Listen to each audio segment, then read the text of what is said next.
बोला बोला बाबा सिद्धनाथ की। इसका रिकॉर्डिंग स्टूडियो एकंगर सराय।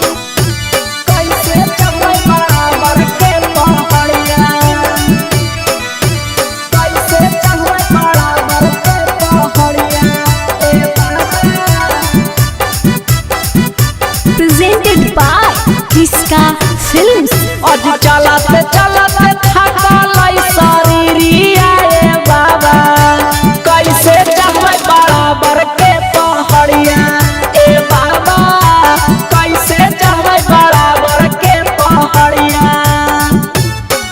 आज गोड़ावा फूला के होई गेल करिया ए बाबा, कैसे चढ़बै बराबर के पहाड़िया ए बाबा। फेर दाना हमारा पर नजरिया ए बाबा, कैसे चढ़बै बराबर के पहाड़िया। चलते चलते होलै भोरवा से शाम, चलते चलते होलै भोरवा से शाम। कैली न कहीं आराम तब लको न तोरो धाम, कैली न कहीं आराम तब लको न तोरो धाम।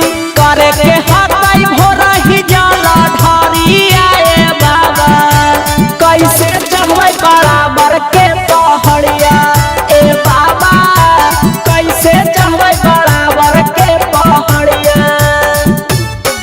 आज देहिया में उठल लहरिया ए बाबा, कैसे चढ़बै बराबर के पहाड़िया ए बाबा।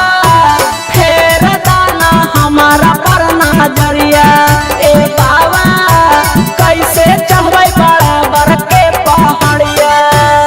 लेके कान्हे पतवर ए बाबा, चली थी तोहरो डगर ए बाबा।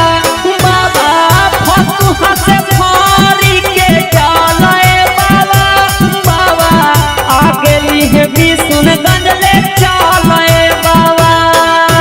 बुझा जारी हमर मजबूरिया ए बाबा, कैसे चढ़बै बराबर के पहाड़िया ए बाबा, कैसे चढ़बै बराबर के पहाड़िया।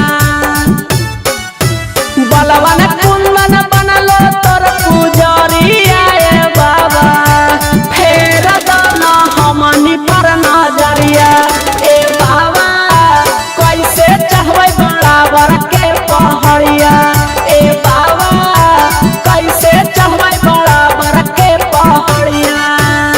इसका रिकॉर्डिंग स्टूडियो एकंगर सराय।